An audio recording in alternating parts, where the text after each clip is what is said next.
commencer la vidéo, qu'est-ce qu'un 180 fakie? Ça veut dire que vous êtes en arrière comme ceci et que vous allez devoir pédaler pour vous retourner. En gros, c'est ça le principe, c'est juste de se retourner.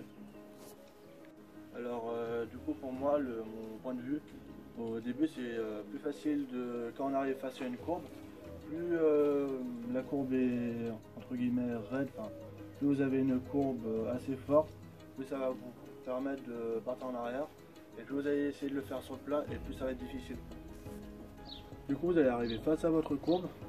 Et une fois que vous allez sentir que vous allez un peu avoir de vitesse, vous allez faire un petit saut pour garder votre équilibre. Parce que si j'essaie de garder mon équilibre sans sauter, ça va être beaucoup plus difficile de garder mon équilibre que quand je saute. Regardez. Là, j'ai beau essayer, c'est plus difficile de garder son équilibre quand on ne saute pas que quand on saute.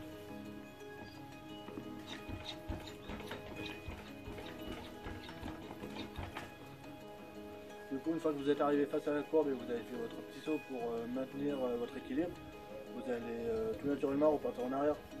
Et dans ce cas-là, il y a deux cas. Soit vous êtes comme moi, ou soit vous avez un free coaster. Alors qu'est-ce que c'est un free coaster? C'est quand vous repartez en arrière et que vos pédales, elles ne bougent pas. Parce que moi, là, j'ai pas un free coaster. Et comme vous pouvez le voir, mes pédales, elles vont en arrière.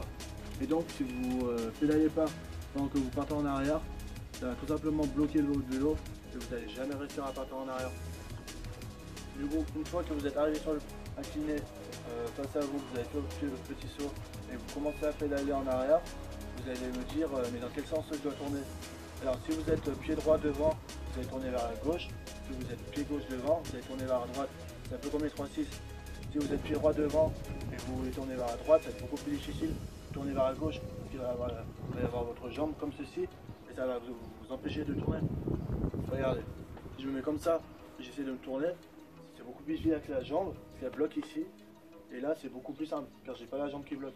Une fois que vous savez que vous devez pédaler pour aller en arrière et dans quel sens vous devez tourner, il faut que vous vous mettiez un peu vers l'arrière, un peu fléchi comme ceci, et tout en pédalant en arrière. Parce que si vous allez rester comme ça, votre centre de gravité il va être trop haut et vous aurez moins d'équilibre et vous allez moins réussir à gérer votre demi-tour.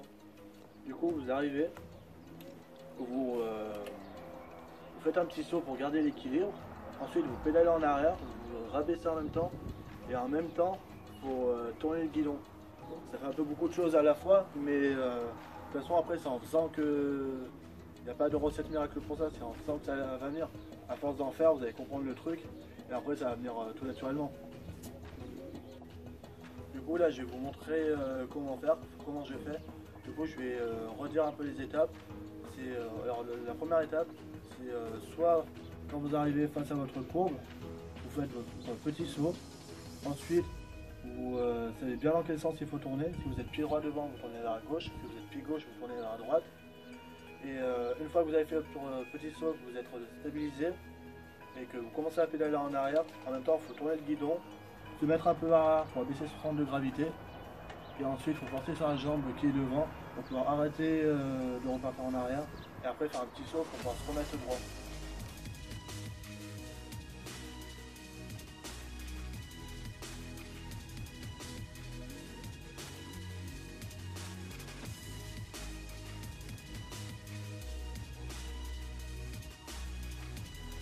Du coup, on se retrouve dans la rue qui est juste devant chez moi. Et je vais vous montrer deux variantes du 185.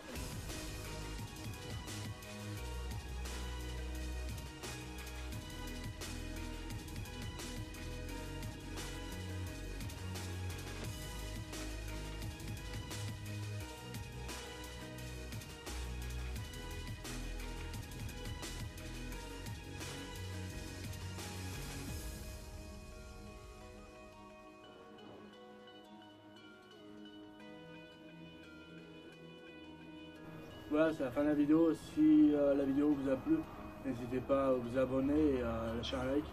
Et puis n'hésitez pas à m'envoyer vos vidéos de 180 Fakie sur mon Instagram qui est en description. Et puis je vous dis à la prochaine.